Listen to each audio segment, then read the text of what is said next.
말씀이 길었지만 여러분, 우리 성도들은 말씀 중심으로 하루하루를 살아가셔야 됩니다. 그래서 주중에도 우리가 읽은 이 말씀이 계속해서 떠오르셨으면 좋겠고, 또한 이 주보를 늘 가지고 다니시면서 이 말씀을 계속 참조하시면 좋을 것 같습니다. 요즘에는 세상이 너무 좋아져서 핸드폰으로도 우리가 주일에 예배드린 말씀을 다시 들을 수 있기 때문에 또 한 번씩 다시 되새김질하며 말씀을 들으시고 살피시면 주중에 우리가 신앙생활 할 때에 삶에 지치고 또 쓰러질 때에 말씀으로 다시 일어나고 말씀이 깨닫게 되는 놀라운 역사가 우리 가운데 가득 넘치시기를 간절히 축복합니다. 현대인들이 자주 접하게 되는 큰 어려움은 인생의 의미를 상실하게 되는 것입니다. 우리가 이전 시대에는 전쟁의 참화를 겪고 그 이전에는 일제강점기의 시대를 겪고, 그래서 생존하는 것, 살아남는 것, 그리고 먹고 사는 것, 이런 것 자체가 의미를 주었습니다. 생존과 관련된 의미는 굉장히 강력합니다. 그래서 그것만 있으면 때로 어려움이 있어도 힘듦이 있어도 이겨낼 수 있는 힘을 내적으로 공급해 주게 됩니다. 그런데 우리가 살아가는 이 시대에는 거리에 거린들도 있고 노숙하는 분들도 있고 하지만 사실은 우리가 살아가는 이 대한민국이라고 하는 시스템에 이 모든 것들이 많이 향상이 되었기 때문에 사실은 굶어서 죽는 일은 거의 없습니다. 사회보장제도가 많이 확장되었고 사람들이 서로를 돌보고 살피려고 하는 마음들이 있기 때문에, 그리고 어쨌든 노동을 하면 벌이를 할 수 있는 그런 구조가 있기 때문에 굶어서 죽는 일은 없습니다. 그러니까 생존 때문에 어려움을 겪는 의미 부여가 안 되는 일은 없다 할 수 있는 것이죠. 그런데 오히려 편리해지고 다른 사람들은 잘 먹고 잘 사는데 나는 이렇게밖에 못 산다라고 하는 상대적 박탈감이 인생의 의미를 잃어가게 만드는 또 다른 문제를 촉발시키고 있습니다. 잔혹한 범죄가 끊이지 않고 있죠. 인생의 의미를 발견하지 못한 사람이 인생의 막다른 선택에 다른 사람을 해치고 잔인한 범죄들을 저지르는 것입니다. 또한 자살률은 끊임없이 올라가고만 있습니다. 인생의 의미를 놓쳐버렸기 때문이죠. 또 한 가지 중요한 새롭게 대두되는 지표는 이 황혼 이혼의 증가입니다. 어르신들의 이혼율이 증가하고 있다는 것이죠. 어르신들이 이혼을 하려고 한번 생각해 보십시오. 자식들 눈치도 봐야 되죠. 자식들도 이제 사회적 지위들을 얻어갔는데 그 자식들로부터 뭔가 말도 들어야 되죠. 또 재산을 분할하기 위한 소송도 벌여야 되죠. 또 이제 병들고 늙어질 텐데 자기 삶을 어디에 의탁해야 될지 또 다른 고민들을 해야 됩니다. 그럼에도 불구하고 황혼 이혼들이 늘어난다는 것은 자신의 삶을 이제는 찾아야 되겠다. 그 전까지는 자식 때문에 참고 또 그냥 먹고 살아야 되니까 참고 여러 가지 이유로 참았는데 이제는 내 인생의 의미를 내가 찾아야 되겠다라고 하는 중요한 시도들이 우리 가운데 늘어나고 있다는 것이죠. 이회수라고 하는 유명 작가가 지난 4월인가 졸혼을 했습니다. 졸혼. 이혼의 새로운 형태인데요. 이제 별거는 진작에 시작을 했는데 별거를 부인이 바랬습니다. 이 부인 전영자 씨는 이혼을 바랬으나 이회수 씨가 이혼은 할 수 없다라고 그래서 그러면 결혼을 이제 시작을 했으니까 이제 결혼 생활을 졸업하자라는 의미로 졸혼을 하고 따로 이제 제가 볼 때는 그냥 이혼에 준하는 별거 생활에 들어갔다 이렇게 볼 수 있을 것 같습니다. 그러니까 이제 황혼 이혼이 여러 가지 다양한 형태로 이루어지는 시대를 살고 있는 것이죠. 그러니까 여러분, 인간들이 현대인들이 인생의 의미를 찾지 못하여 우리 가운데 벌어지는 많은 일들이 우리 가운데 지표로 드러나고 있다라고 하는 것입니다. 그런데 그리스도의 몸인 교회는 인간에게 벌어지는 문제들을 그냥 육체적 차원의 문제로만 바라보고 있지 않습니다. 영적인 차원에서 우리 문제의 핵심이 무엇인가를 영적인 차원으로 바라보려고 하는 공동체가 우리 교회 공동체다라고 하는 것이죠. 그래서 예배를 드리는 여러분의 삶의 자리가 혹시 의미를 잃어버리고 살아가고 있는 것은 아닌가? 영적인 의미를 놓친 채 무의미와 실망과 좌절 속에서 우리가 살아가고 있는 것은 아닌가? 오늘 이 예배의 시간을 통하여 여러분 되돌아보시고 주님 안에서 새로운 삶의 의미를 찾으시는 귀한 시간 되시기를 간절히 축복합니다. 오늘 본문에 등장하는 주인공인 야곱의 영적인 상태는 어떠한가 살펴볼 필요가 있겠습니다. 야곱은 소위 이룰 수 있는 것은 다 이루었습니다. 잘 아시다시피 야곱은 쌍둥이 동생으로 태어났는데 형 에서에게 장자의 축복권을 모두 뺏길 것을 염려하고 두려워하여 거짓말을 하고 형 에서의 장자권을 다 가로채웠습니다. 그리고 그 길로 도망자의 신세가 되어 외삼촌 라반의 집에 머물며 살게 되었습니다. 거기서 이 두 명의 아내 라헬과 레아 그리고 두 명의 첩을 얻어서 4명의 처첩과 11명의 아들들 그리고 디나라고 하는 딸까지 얻게 되었습니다.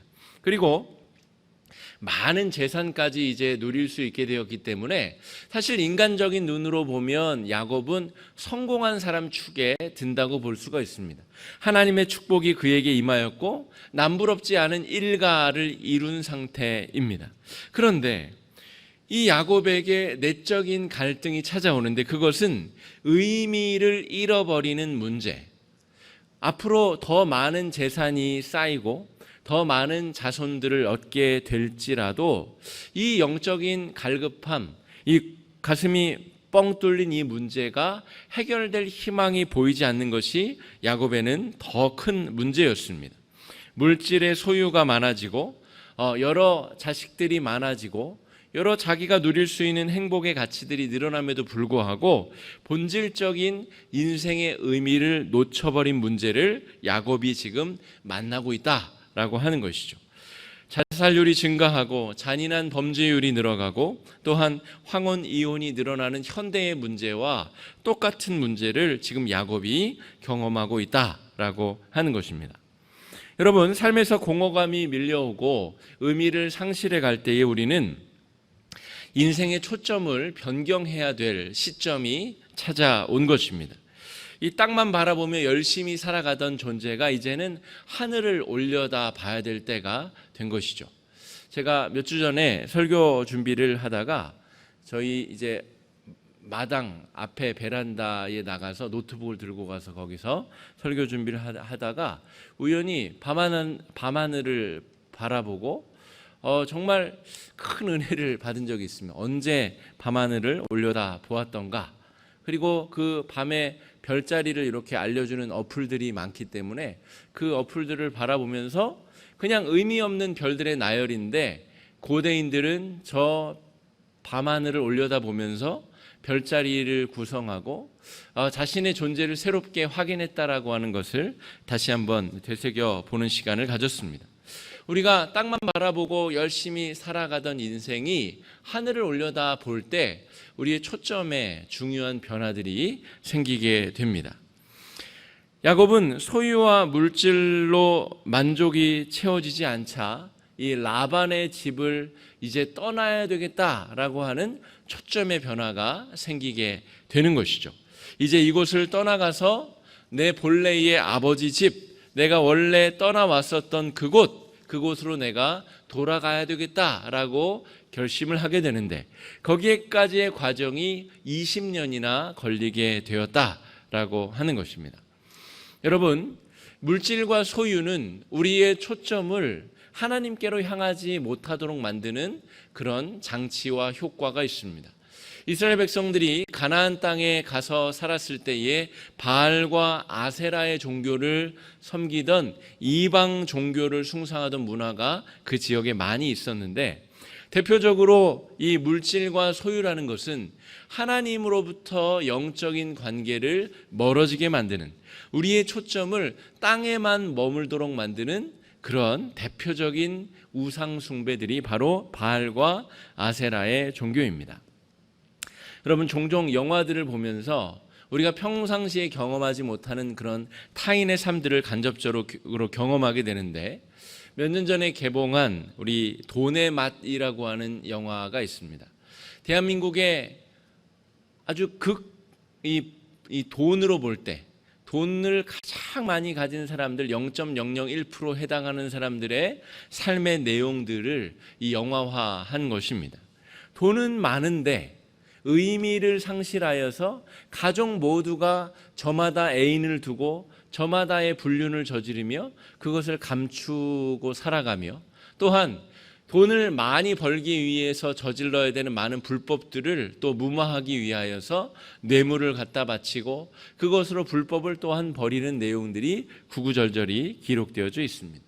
결국에 각 그 돈 많은 집안의 사람들은 각각의 의미를 찾지 못하여 스스로 자기 몸을 해치고 자살하고 또 암살하고 사람을 시켜 죽이는 온갖 종류의 범죄들이 그 안에 벌어지고 있다라고 하는 것이죠.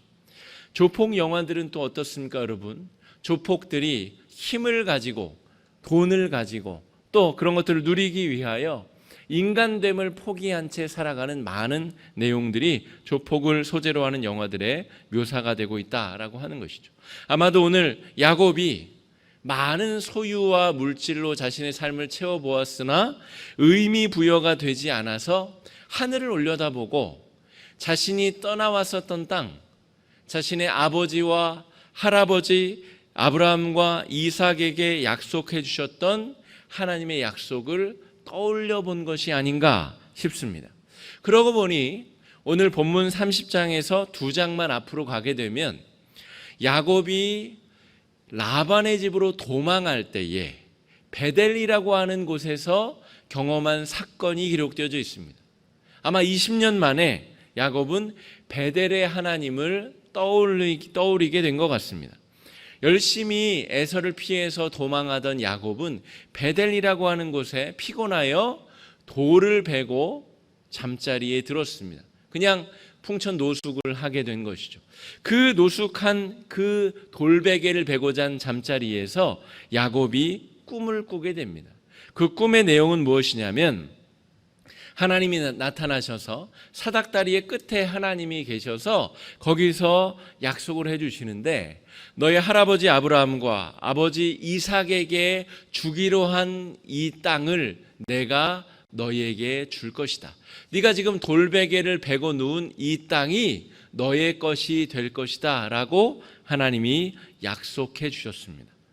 뿐만 아니라 네 자손들이 티끌처럼 많아져서 동서남북으로 뻗어나가게 될 것이다 라고 하는 약속을 하나님이 베델에서 주신 것이죠. 게다가 28장 15절은 이렇게 기록하고 있습니다. 내가 너와 함께 있어 내가 어디로 가든지 너를 지키며 너를 이끌어 이 땅으로 돌아오게 할지라. 내가 내게 허락한 것을 다 이루기까지 너를 떠나지 아니하리라 하신지라. 야곱이 이 약속의 말씀이 떠올랐습니다. 얼마 만에요? 약 20년 만에. 그래서 야곱이 돌아가야 되겠다라고 결심을 한 것입니다. 나에게 약속해 주신 하나님, 내가 어디로 가든지 나를 지키고 이곳에 돌아오기까지 나를 지키신다는 그 하나님의 약속을 믿고 나아간 것이죠. 여러분, 그래서 야곱은 라반에게, 외삼촌 라반에게 내가 떠나가겠습니다. 내가 이제는 일가를 이루었으니 내가 독립하겠습니다 라고 하는 이야기를 합니다. 그러자 라반은 야곱이 떠나려 하는 것을 만류합니다. 왜냐하면 야곱이 자신의 수하로 온 이후에 많은 재물의 축복이 임하였기 때문입니다. 그 재물의 축복은 누가 주었죠? 하나님이 주신 거죠. 왜냐하면 야곱에게 네가 어디로 가든지 너를 축복하고 네가 돌아오기까지 내가 너를 지킬 것이다. 그러니까 이 축복은 하나님이 주신 것인데, 라반은 그 축복의 내용을 알 수 없을 뿐만이 아니라 그냥 자기가 재수가 좋아서 그런 축복을 복덩이가 호박이 덩굴째 그냥 굴러 들어온 것이다, 그렇게 생각했었던 것이죠. 라반은 가정신을 섬기던 사람입니다. 드라빔이라고 하는, 일테면 요 정도 되는 그냥 가정신을 섬기던 사람이었습니다. 그래서 야곱이 라반을 떠날 때에 그 아내 라헬이 요 가정신을 훔쳐가지고 나오는데 그것을 어디에 숨기냐면 이 낙타 안장에 숨깁니다. 그러니까 낙타 안장에 숨길 만큼 작은 요만한 신을 우상으로 섬기던 사람이 바로 라반이다라고 하는 것이죠. 여러분, 그 드라빔, 그 우상이 라반을 복준 것이 아님에도 불구하고 라반은 그 드라빔이 자신에게 복을 주었다라고 믿는 사람, 이 세상의 대부분의 사람들은, 하나님을 경외하지 않는 사람들은 그러한 신앙을 가지고 살아가는 것이죠. 공장을 시작할 때 돼지 머리를 얹어놓고 거기에 절을 하며 그렇게 자신의 공장이 잘 되기를 그렇게 기원하지 않습니까? 여러분, 그것과 라반이 섬기던 드라빔과 무엇이 다르냐는 말입니까? 그러나 오늘 야곱은 천지를 지으신 하나님께 자신의 초점을 변경하고 있습니다. 하나님이 약속해 주셨다. 내가 돌아가는 길에 하나님이 함께해 주실 것이다. 여러분, 그런데 야곱이 돌아가는 길은 사실상 쉬운 길이 아닙니다. 왜냐하면 자신의 목숨을 해하려고 하는 형 에서가 아직 두 눈을 부릅뜨고 살아 있고요. 또한 먼 길을 이동하다 보면 사실은 베두인이라고 하는 낙타를 타고 다니며 약탈하는 수많은 강도떼들이 존재하는 시대입니다. 그러니까 적어도 이동을 하려면 가정에서 기른 이 용사들, 그러니까 가정 호위 무사들이 한 200명쯤 있어야 사실은 가축들과 재산을 호위하여 이사를 할 수 있는 겁니다. 그런데 자식들이 11명쯤 있다고 하지만 아직 야곱은 그 정도의 호위 무사들을 거느린 사람은 아닙니다. 그러니까 자신이 아버지 집으로 돌아간다고 하는 것은 절대적으로 하나님에 대한 믿음이 없이는 불가능한 상태인 것이죠. 야곱도 뭔가 확실한 게 있어서 지금 떠나는 것이 아니다라고 하는 것이죠. 그럼에도 불구하고 야곱은 하나님께 초점을 변경하여서 의미를 찾아서 위험을 감수하고 이동을 시작하기로 마음을 먹었다는 것입니다. 여러분, 우리가 성도로서 신앙생활을 할 때에 가끔 우리도 이렇게 인생의 의미, 초점을 잃어버리는 때들을 만날 때가 있습니다. 열심히 일은 하지만 내가 이걸 뭐하라고 하나? 내가 입에 풀칠이나 하려고 이런 일들을 하나? 내가 이런 대접을 받으며 내가 이런 일을 하고 있나? 내가 무엇 때문에 이러한 삶을 살아가고 있나? 우리의 인생의 의미를 놓쳐버리고 살아가는 경우가 있다라고 하는 것이죠.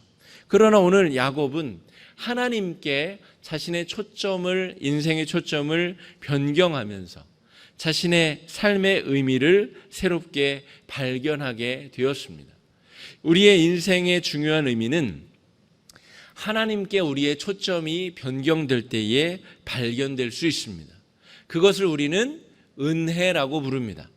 창조주 하나님이 죄인인 인간을 구원하기 위하여 인간의 몸으로 우리에게 오신 그 사건이 떠올려지는 것이 바로 초점이 변경되는 사건입니다. 그 은혜를 경험하고 생각하고 누릴 때에 우리는 아주 작은 일에서부터 우리는 의미를 발견할 수 있게 됩니다.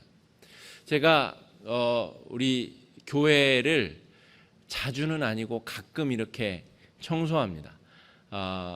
우리 주일 새벽 예배 마치고 아침에 혹은 주일날 아침에, 왜냐하면 토요일에 요 중고등학생 아이들을 비롯해서 동네 아이들이 교회에 잔뜩 모여들어서 음료수도 먹고 뭐 어떤 애들은 담배도 피우고 뭐 그래서 교회가 주일 아침에 특별히 더 지저분합니다.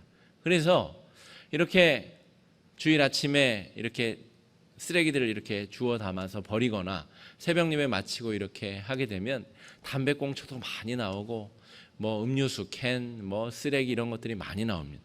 그런데 제가 목사인데요, 하나님의 말씀을 연구하고 전하는 목사인데 그와 상관이 없는 이 쓰레기를 청소하고 줍는 일을 하면서 제가 의미 부여가 안 되면 어떡하겠습니까? 재미가 없겠죠.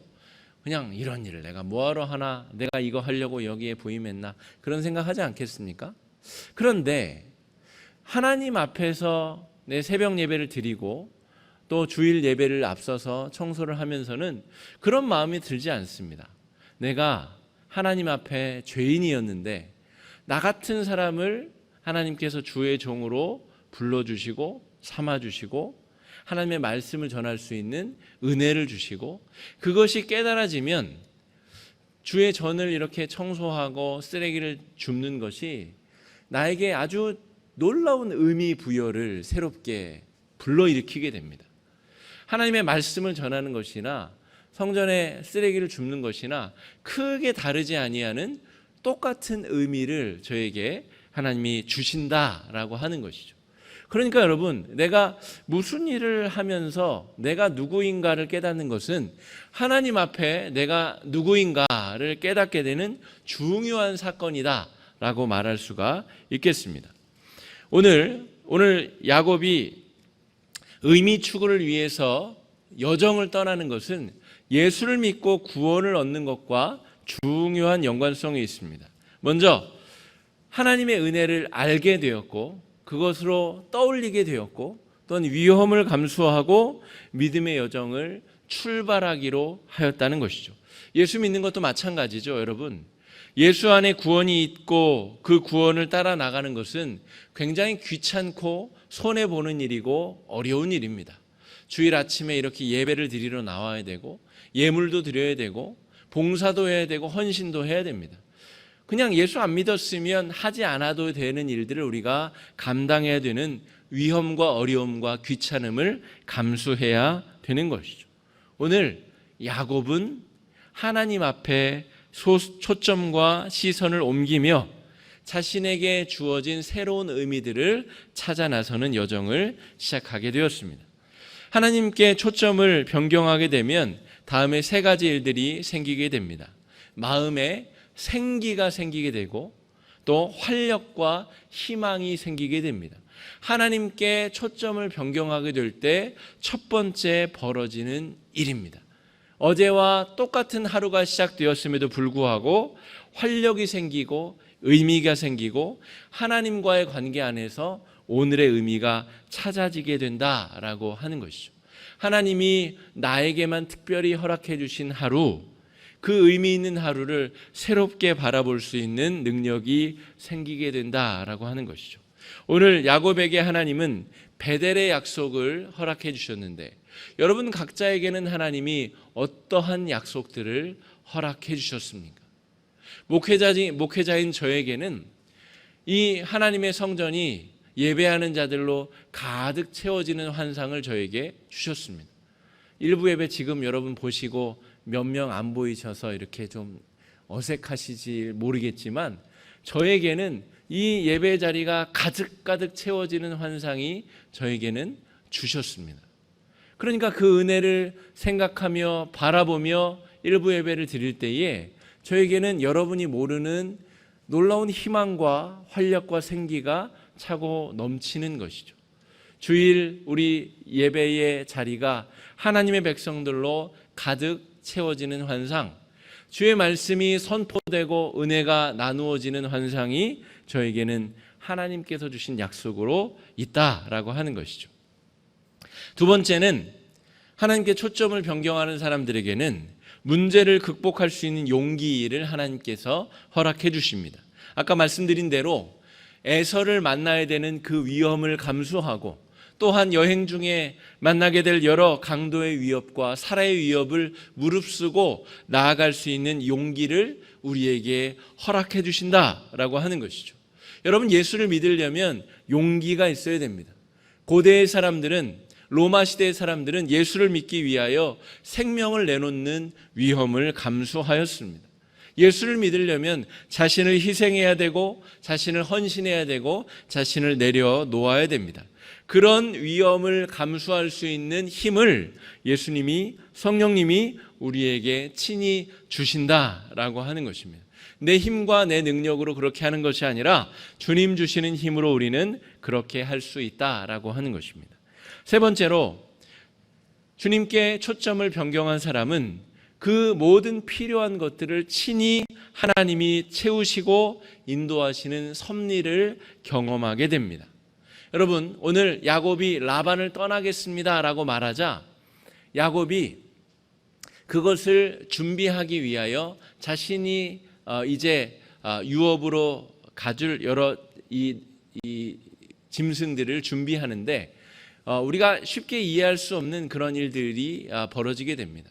그래서 점있고 아롱진 것들이 야곱의 소유가 되게 되는데 하나님께서 야곱에게 말씀하시며 네가 어떤 선택을 하였든 내가 너에게 복을 내려서 너의 재물이 많아지게 하였을 것이다 라는 약속의 말씀을 주십니다. 그러니까 실제로 야곱이 고향으로 돌아갈 준비를 야곱이 한 것이 아니라 하나님이 해 주셨다라고 하는 것이죠.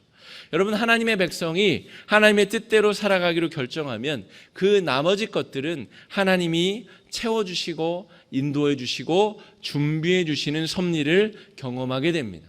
여러분, 이것이 하나님께 초점을 변경한 사람들이 얻게 되는 축복입니다. 여러분, 자녀들을 하나님께 맡기고 기도해 보십시오. 그리고 그 자녀들이 나아갈 길을 하나님께 기도해 보시면 하나님이 그 자녀들을 이끌어 가시고 섭리하신다는 것을 여러분 경험하시게 되실 것입니다. 여러분의 사업체를 하나님의 섭리에 맡기고 기도해 보십시오. 그렇게 초점을 변경해 보십시오. 그러면 하나님이 그 사업체를 친히 이끌어 가시는 섭리를 경험하실 것입니다.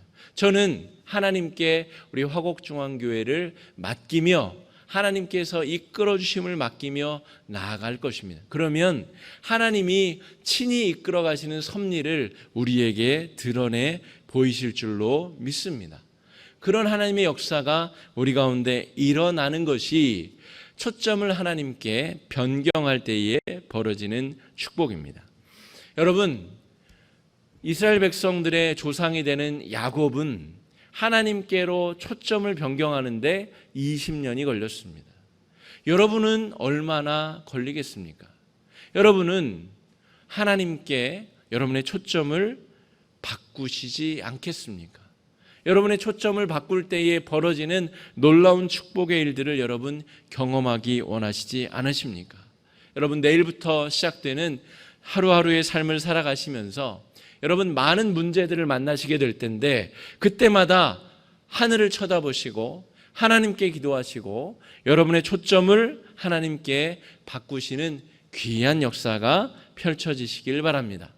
그래서 하나님이 섭리하시고 힘과 용기를 주시고 하나님께서 희망을 여러분 마음 가운데 부어주시게 될 줄로 믿습니다.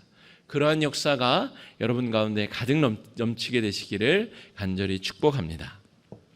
이 시간에 말씀 의지하여서 우리가 함께 기도하시겠습니다. 여러분, 힘들고 어려운 일이 또한 찾아오겠지만 주님께 초점을 고정하고 살아가게 하여 달라고, 초점을 바꾸어 믿음의 삶을 살아가게 해달라고 이 시간에 의탁하며 함께 기도하며 나아가는 시간 갖겠습니다. 함께 기도하겠습니다.